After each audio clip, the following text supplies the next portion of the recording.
So hi everyone, welcome to the session.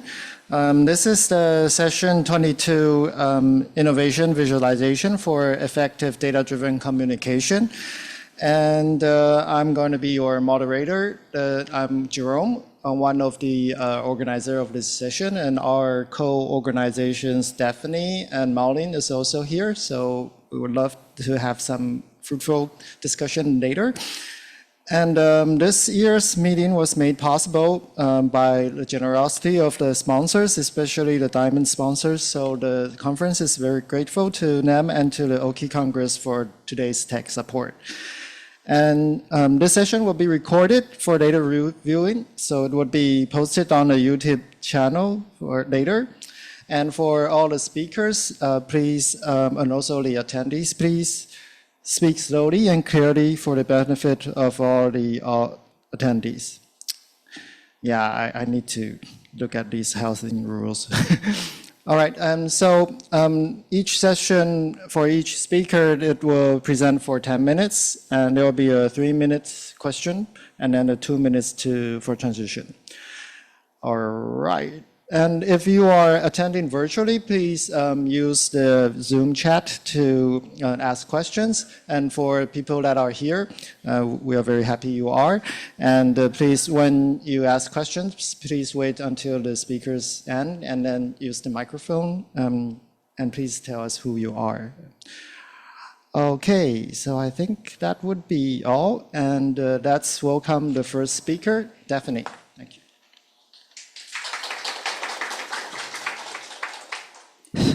Hi. Hello, everyone. Good afternoon to everyone in the room and also those who join us online. I'm Daphne, a postdoc working at Taiwan TaiBIF, a GBIF node in Taiwan. Today, I would like to share with you a recent work that we did on presenting a biodiversity data overview, a national biodiversity data overview in Taiwan, and also we did some user interviews on this dashboard. So we hope this tool can help them to guide some gap filling works. So this is our recent work. So before I go into the dashboard, let me first briefly introduce what is TBIA. So TBIA stands for Taiwan Biodiversity Information Alliance. So this is a bottom-up initiative that includes right now 13 logos over here that includes government agencies, national parks, museum, research institutes that has biodiversity databases.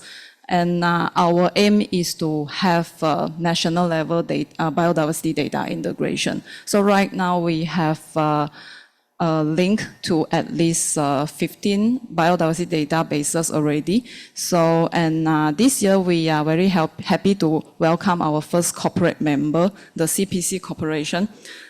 This CPC Corporation is the largest oil and gas company in Taiwan, so who joined us together to achieve TBIA's vision.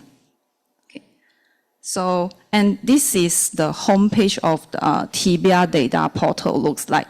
We use the common language Darwin Core as the data standard to integrate all this data.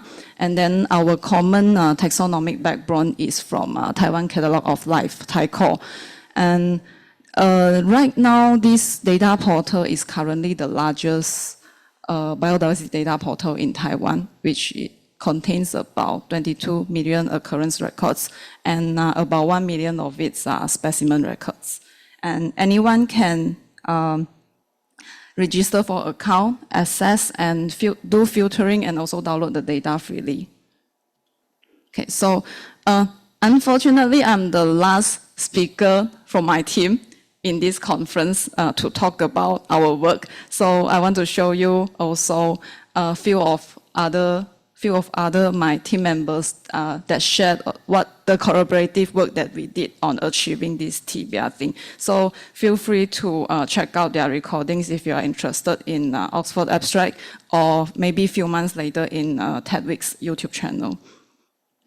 Okay, so Let us first go into to look at how the dashboard looks like. So I wrote a shiny and developed a shiny dashboard, and then here this is the home page. Because we know gap is a really broad term, so here I just broadly define gap as the absence of data or usable information. And our aim of this dashboard is to highlight taxonomical, spatial, temporal data overview, and as you can see in the left panels over here.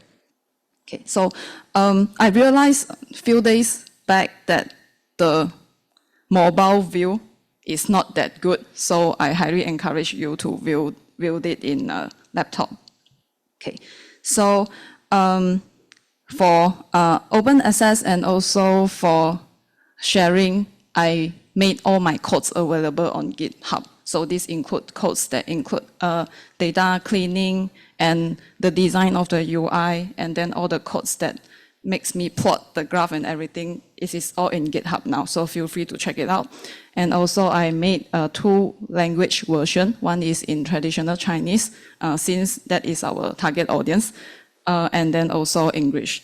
So my dashboard objective for data publisher or data contributor is to, I hope they can use this dashboard to look at the general trend, the whole data overview, and then I hope this information can help them to and can guide them into planning their biodiversity survey or sampling. So for data user, probably this information can allow them to identify potential bias that might affect their use. Okay, so let us start with the second panel. So this is the brief data description, what I did on the data before I view them on the other page of the dashboard. So here I have some notes on data pre-processing, and overall I clean few of the data that doesn't match the quality. So for example, I remove records without scientific name. I remove duplicated records that I can identify. I remove records without coordinate, and also remove data outside of Taiwan.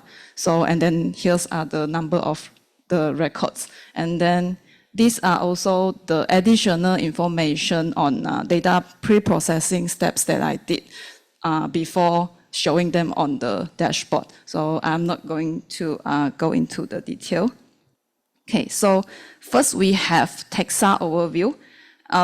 We have not, over here on this, there are a few sections over here that I cannot show everything, but here we have taxon rank matches on record on data portal. As you can see, we have most of our data, about 92%, can be matched to the species level. And then we also have, I also have make all the, summarize the numbers of records we have on different taxa group, and also based on basis of record. And the next panel is on taxa tree. So here you can look at different taxon group that you are interested in, and each node show the family, the genus, and then lastly is the species level. This tree contains taxon species recorded in TaiCore, Taiwan Catalog of Life, meaning the most comprehensive taxon list we have in Taiwan. And then if you can see the words recorded here in front, the word recorded here in front of a species name, that means we have at least one record of data of this particular species in our data portal. So for people who are interested to fill species gap, they are welcome to download this species list in a CSV format that I include those species that has no record yet so far. And moving on to temporal data dashboard overview. Here, similarly, you can also choose the taxon group that you are interested in. And then we have options to filter the taxon group by year range, and then by months. And then all these graphs can be updated simultaneously while you do the filtering. And on spatial overview, you can get to see show all records and within the Taiwan borders. And also you can also choose taxon group that you are interested in. And then you can see based on the intensity of the color and to do a comparison of the number of records. And within this Taiwan border, you can see there is some area there's no grids. So that means that is yet there's no record yet at that area. And this grids is 5 kilometer square grids.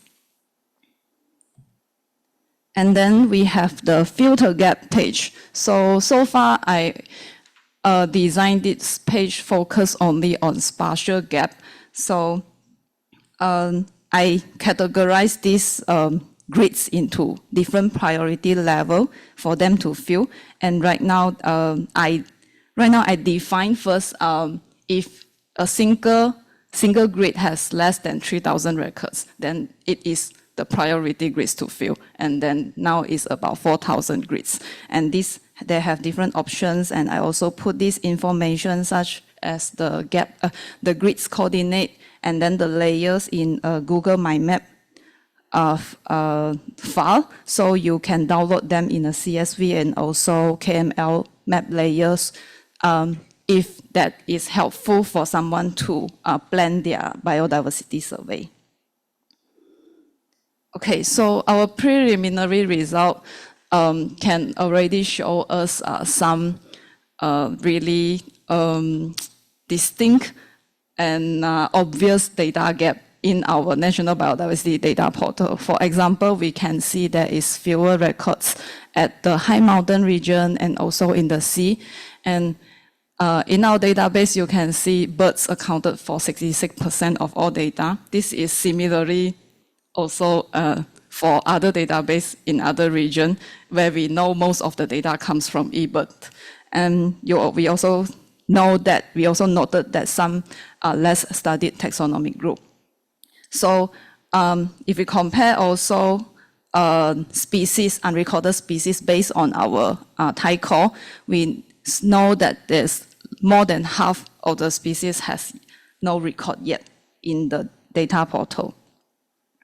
Okay, so in order to determine if the dashboard is really helpful for users, so I conducted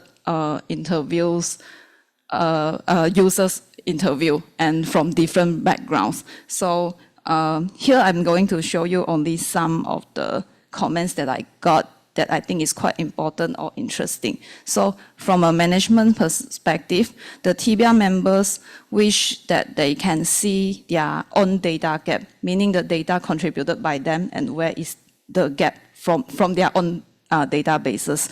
And they also hope that this UI can highlight the area where the data is absent or incomplete, because this will definitely help them in arranging sampling or survey. And also they hope we can rank data quality provided by them so they can find if there's any possibility in improving all these existing or old data.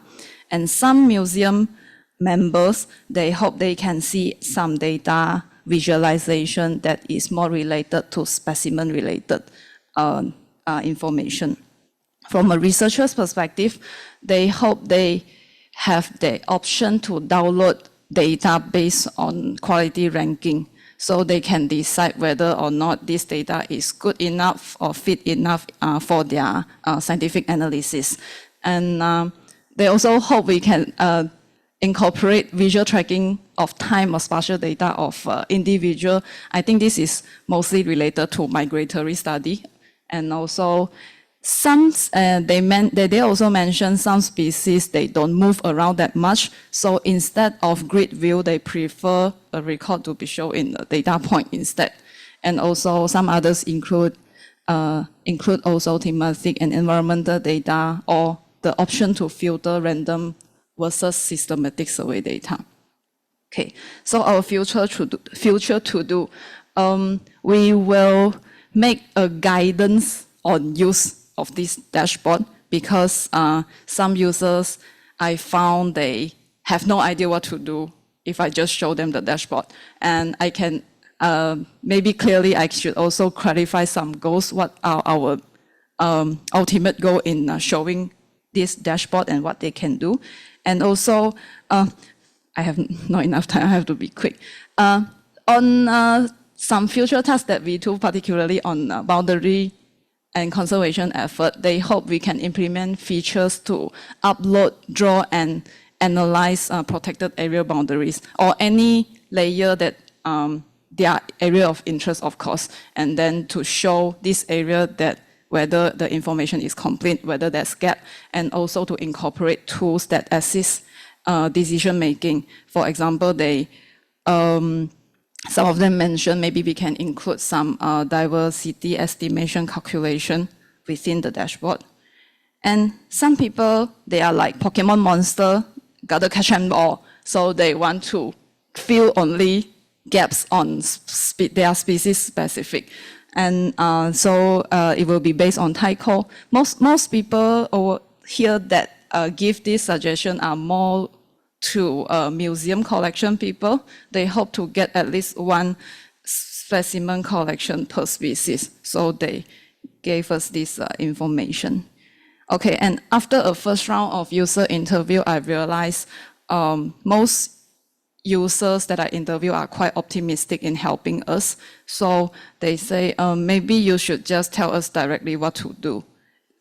But I'm really happy to help you. So I include also one call for data page where I specifically mention first, I want records that are from marine environment, and if you have data types that are related to data or eDNA data, and also some of the less studied species group over here. So I included this page as well. Okay, so summary. I realized now, because from a biologist background, I'm not familiar with all these things. Then after users interview, I did realize their suggestions are really important for refining tool development.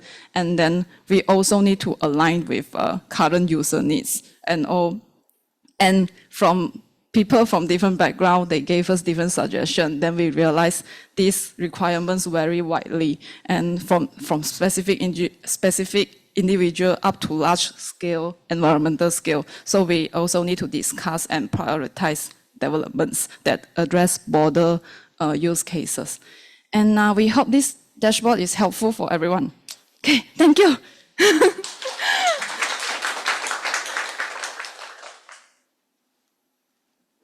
Maybe later. Yeah. So, we won't have time for discussion now, but we will have 15 minutes since we have only 3 talks. So we can ask the questions later. There's already questions in the chat, so please keep the chat live. And the second speaker will be online. He will be presenting by a video, but he is also online, so we can also have some questions on the topic he shared later. So let's welcome the second speaker, Goran. Goran, you there? Hello everyone, okay, my name is Goran and I come from the Australian Reference Genome Atlas. Today I wanted to go over the types of data that ARGA collects and the types of visualizations that we can do with that data. First I will give a quick rundown of the types of data that we aggregate. So for those who aren't aware of what ARGA does, basically we have a number of data sets that contain genomic information, genomes or assemblies or nucleotides, and we aggregate them all into one database, specifically just the metadata for it, so we can index it and provide a gateway for researchers to find specific genomic information. So I'll go over the types of data that we do keep from these data sets and what kind of questions we're trying to answer with that data that we store. And I also wanted to go over at the end the kinds of things we can do with our own metadata that we generate from these import processes or in aggregating all of these data sets, which can hopefully answer more questions. that we might want to ask, such as the history of a lot of taxonomic changes throughout time and going into the future. So these are some examples of the data that we do collect. It's things like the size of a genome assembly, the type of gene that they might be targeting. That's particularly useful for markers or loci. The institutions and the collections that are generating these data or storing the specimens. The types of preservation methods that are used in specimens, and geographic distributions for these species as well. And here's one that we kind of plotted with a back-end tool that we have called Metabase.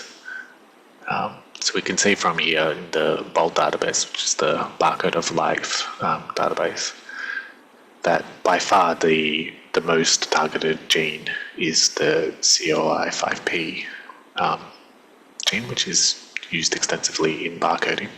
So by looking at what has historically been focused on, we can be better informed of the kind of questions researchers are interested in answering. Another useful trend is the types of data that is being generated over time.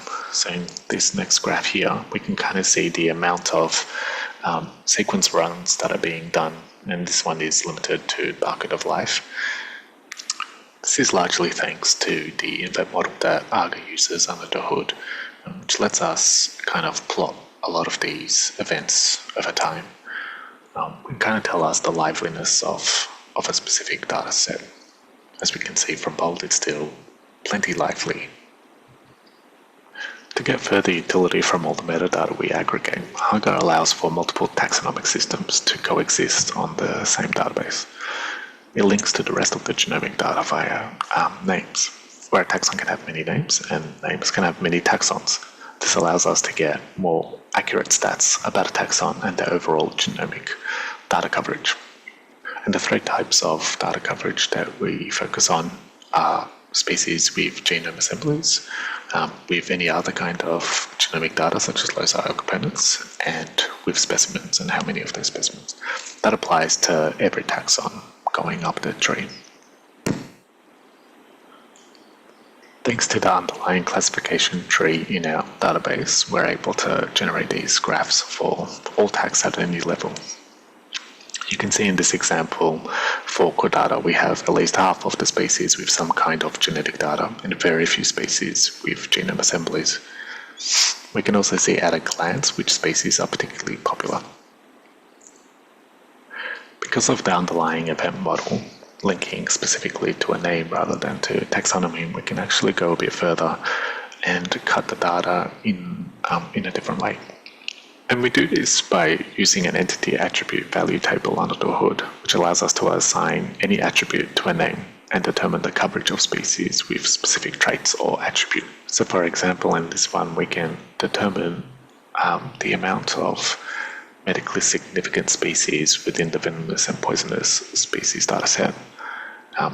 It's about 12% that have genome assemblies and 73% have genomic coverage, which is relatively high. I have a couple of slides here that goes over the technical side of how we generate that taxonomic tree and link them up to the genomic stats. But I don't want to spend too much time on it because it goes quite deep. So I'll just quickly skim over it. This is a quick overview of how it works. The taxodag direct acyclic graph generally goes up from parent ID. And the taxodag is a tag down, goes the opposite way, where when you specify one taxon, you can get all of the descendants. And this is an example of what the data looks like when you query the taxotree and the taxotree stats. And what that allows us to do is have an interactive visualization like this taxonomy tree here. So you can see in this video here that the coverage changes as you hover over each node, which makes it hopefully easy at a glance to see what kind of coverage the siblings have. And when you go up a node, you can not only expand and contract them, but you can also see the accumulated numbers. Okay, so that was a quick rundown of the types of data that we collect and what we do with it currently. Now we're going on to the main thing that I wanted to focus on, the main visualization, which is a new provenance system that we're developing. One thing that was somewhat frustrating when it came to taxonomy data was the lack of provenance. When a change happens, it's difficult to figure out what changed and for what reason. So we started experimenting with developing a new system that tracks changes at the import level. So when changes occur, as we bring data sets into the database, we can accurately track changes to every field and maintain the historical values. We piloted this system with nomenclatural acts derived from the Plazi Treatment Bank XML exports. And this system was modeled after some new methods in distributed databases whereby an operation log of every change to a field is maintained. And using a hybrid logical clock, we can leverage conflict-free replicated data types, a bit of a mouthful, to be able to represent the data as a point in time. For example, by having a simple ID encoding a timestamp, we can get the exact taxonomic data as it was seen at that point in time without requiring snapshots or some heavy compute. And that's really just a technical way of saying that we can build interfaces like this, where we have a timeline of various nomenclatural acts happening over time for a particular species.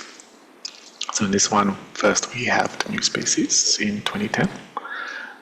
And then later on in the same year, we have a subgenus placement into the Citus Sterjov, I think that's how it's pronounced. And then later on, we have the usage of the Citus xanthus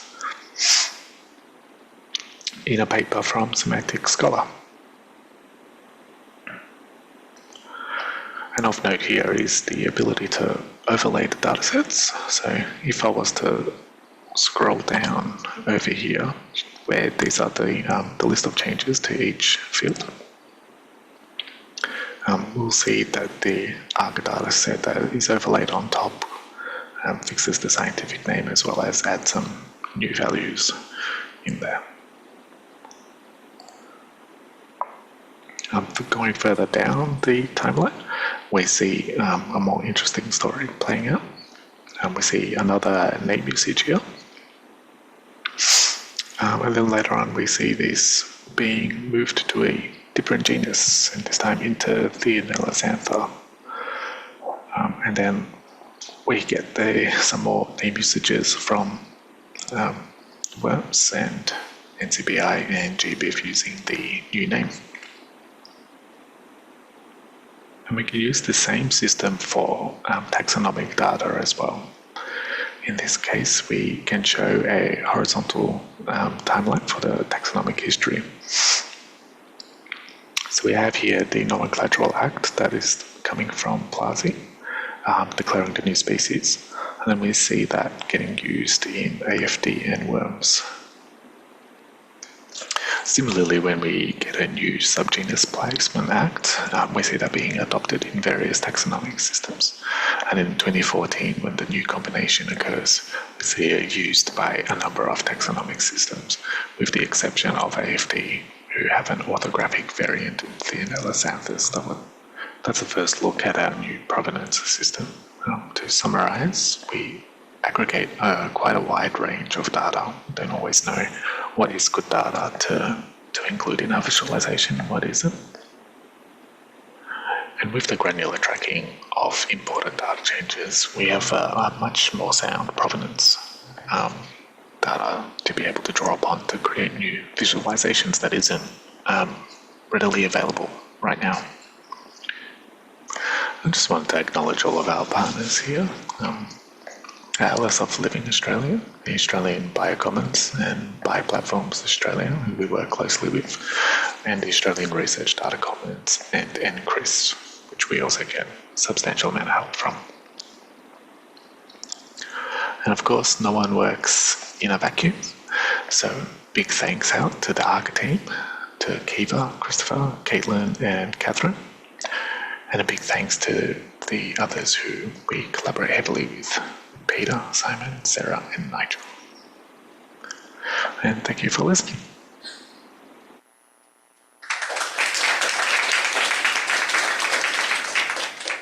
Okay, I think we can have time for one question, and I think Goran is online. So if someone has any question about this talk.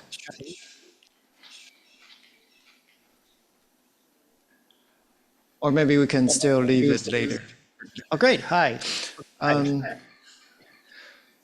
So any questions? Okay, we can still leave the discussion. Please, Goran could stay for a while for the later discussion.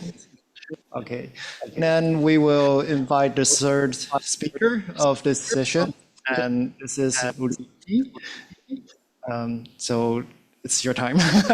Okay, so let's welcome Udayangani for her talk.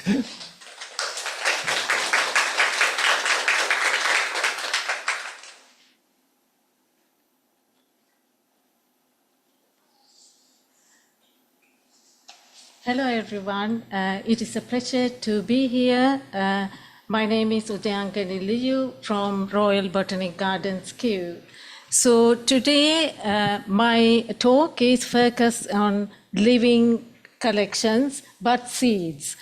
I present how we facilitate data-driven decision-making within our collection management system to support curators at the Millennium Seed Bank when they're determining seed germination requirements. So Millennium Seed Bank is well known as the long-term seed storage facility for seeds of wild plants. The seeds are collected and conserved through the world's largest ex situ seed conservation program managed by Royal Botanic Gardens, Kew. The main aim of the mission is to safeguard world's wild plant diversity. Currently, over 100,000 seed collections are conserved at the seed bank. These represent about 40,000 species from 190 countries and territories. The germplasm represents the greatest concentration of living seed plant diversity on the earth.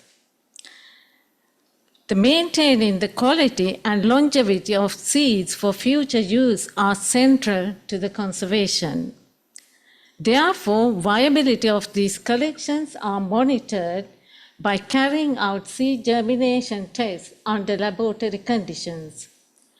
Results of these tests confirm the capacity of seeds to go into seedlings and then to plants.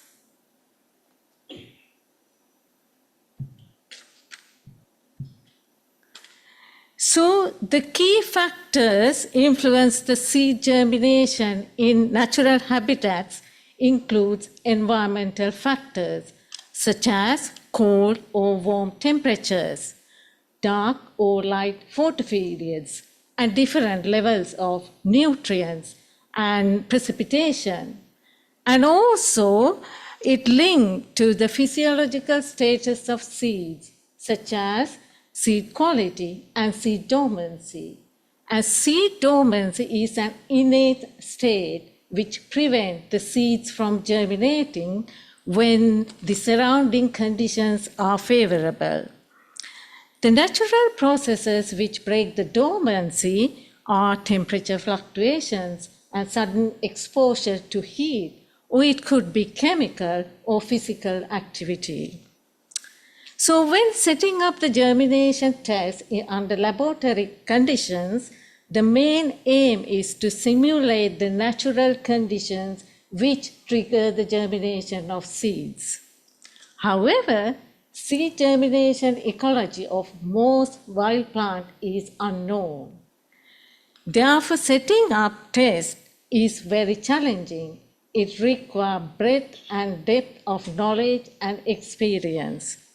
Therefore, our aim is to provide the data-driven decision support as empirical evidence to draw scientific and meaningful decisions. So my next slide has a short video with a virtual tour to the seed bank.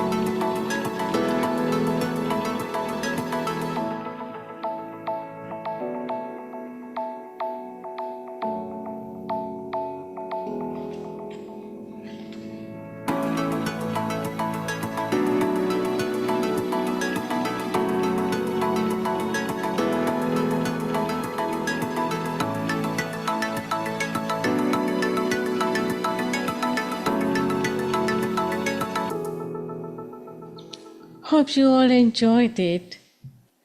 So, in addition to seeds and living plants in the garden, and Kew is home for over 8.5 million botanical and mycological items. So, as a part of Kew's large-scale digitization project to digitize and create a complete catalog of botanical and mycological specimens, the new integrated collection management system supported by EarthCape software was introduced to manage data for all collections in one system. So there were 4 sessions last 2 days describing the ICMS and EarthCape. So if you are interested, please watch the recordings.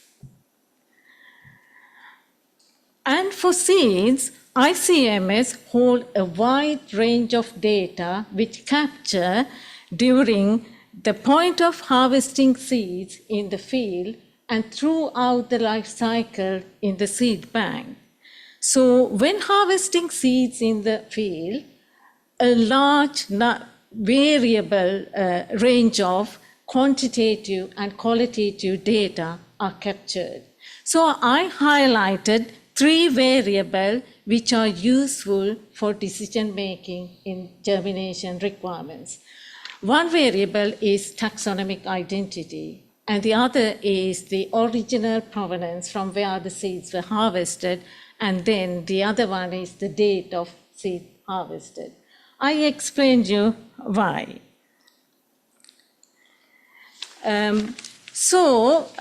Most of the germination requirement decisions are predominantly based on the taxonomic identity at family, genus, and species level. So it is very important to capture not only the identity, also the taxonomic name. So we use the World Checklist of Vascular Plants as the taxonomic name backbone of EarthCape ICMS. So the checklist can be downloaded from the Plants of the World online data portal, which is facilitated by Royal Botanic Gardens Kew. So next level of decision making is at geographical level. This will be the original provenance from where the seeds were harvested. This is to understand the natural environmental conditions that our seeds are exposed in their habitats. We use the latitude and longitude data to extract annual climatic data for that location to see the fluctuations of the temperature and precipitation. Then we link the month of seed collection to the climate data. Then altitude, also another variable which is very useful in determining germination requirement. For example, plant species from same altitude more likely to share the same germination requirements. Then we have over 200,000 germination test data already in ICMS. We use it as our empirical data set. Having a good data structure is good for, it required for good decision making. So we have standardized the data structure to capture the method, observations, and results. So method capture the conditions and the treatments and the exposure period. The conditions are the temperature, thermoperiod, and photoperiod. And the treatments could be a medium. It could be a dormancy break-in treatment, or it could be sterilization of seeds or hydration of seeds, etc. Then the observations are weekly counts of germinated and ungerminated seeds. The results are germination and viability percentages and the mean time taken to germinate the seeds. Then EarthCape ICMS is equipped with a data querying, analysis, and extraction tool called ECAT. So we use the ECAT to build a series of SQL and federated queries to develop a decision support output. So this is an example, but we have several queries we built. And this is the output. It brings all the data together and allows searches by family, genus, and species, and geographic location and altitude. Searches can be done through inbuilt functionalities such as autofilter, column filters, and filter editor, or by grouping. End users can customize the searches by conditional formatting. We also produce a small label, which is on the right-hand side of the slide. It contains monthly temperature and precipitation in natural habitat. There is a color scheme to highlight the month of the seed collection and also the dry period.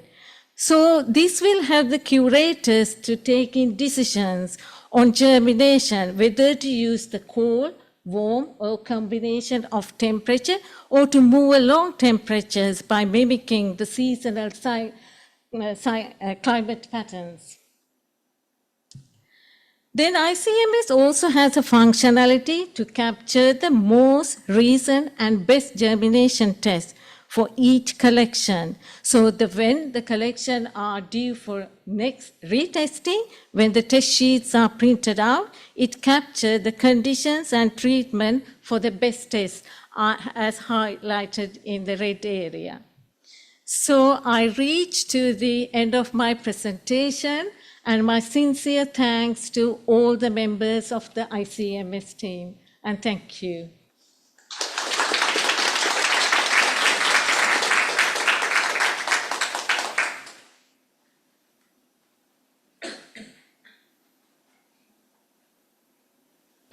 So, anyone have questions for Udi? Please.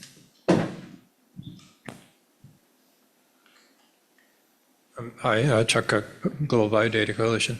I'm just wondering, when you germinate the seeds, do you grow them up and produce another generation of seeds?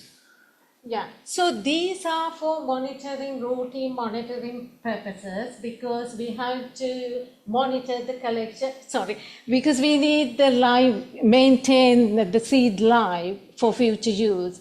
So as a part of monitoring program, usually we do 5,000 seed germination tests overall for all the collections. So these are for monitoring. So usually we only check whether it's germinate. And so for regeneration process, yes, we do have, but not all. Yeah. Thank you. Thank you. And any other questions for Udi? Or also you can bring up questions for the first two presenters.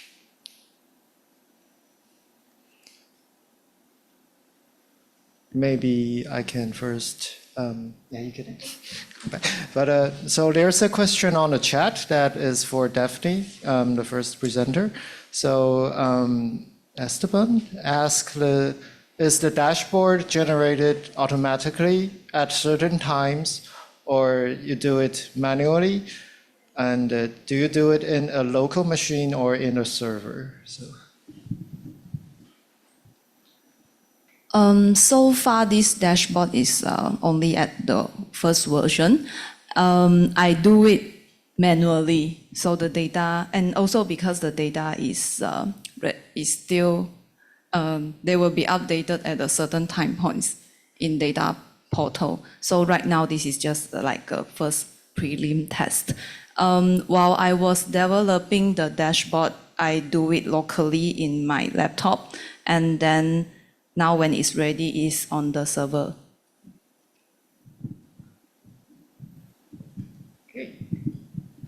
Any further questions? Also for Goran, who is also online. I hope I'm not pronouncing his name wrong. But I do have a question for Goran. Not really a question, but so Goran, you're still there? Yes, great. Okay. Yeah, great. I think. Sorry, did you say? Or is that me? Oh, okay. Yeah, I think the taxonomic history graph is quite interesting. The one that you used, Patsy, and all those tracking the taxonomic history. And I'm curious about, do you have any use cases that how people really use that graph to make decisions? And also, can people like us and the general public also see that graph on the website? Because I think that's something people who struggle with economic changes would like to see how it could be used. Thank you.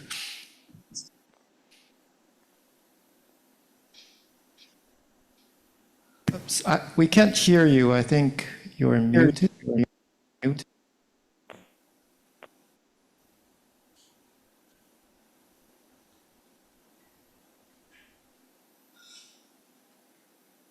Nope. Uh-oh.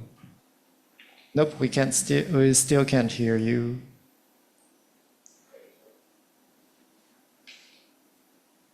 Is he muted or is no sound? Yeah. Okay. Well, all right. So we'll see you in the chat. Okay. So any other questions? So this session is really like we tried to build it because we thought that once these data are integrated or this system are built up, there's always this need for further communication application for the data, especially when everyone's struggling to get the financial support for the database. And we think that visualization is a good way to let people who are not that familiar with biodiversity data issues know what they get. So yeah, any thoughts or even on this topic would be highly welcome. Anyone? Anyone on the chat? Ooh, there's one. Oh, it's reply. Okay, so Goran said that the I have nomenclature. History view is still in a development mode, but some sample data is visible on a staging.arga.org.au. So yeah, so if some people are also interested, you can see on the chat, or you can come here later to see the website. Once again, any thoughts, questions would like to share? Okay, thank you.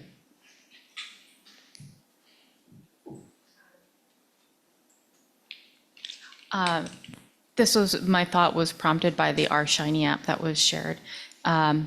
So I noticed in your filtering step, you removed a lot of things that didn't have a species occurrence in them. I mean, the data are out there, but not all the data are perfect. And so I guess from my perspective, thinking about sort of the own data sets that I have to work with, I'd really like to have a data quality app to say how far we have to go to have fully digitized records, at least, you know, for my corner of the United States, because it's sort of this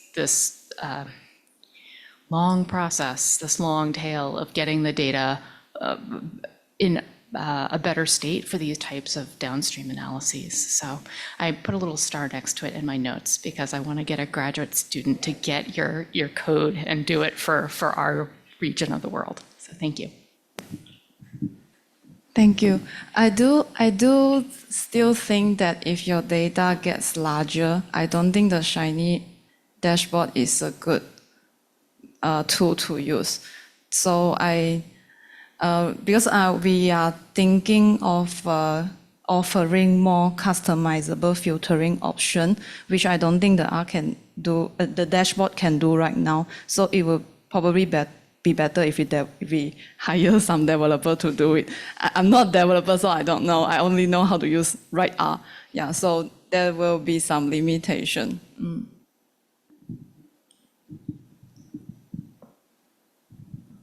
Okay, one last call.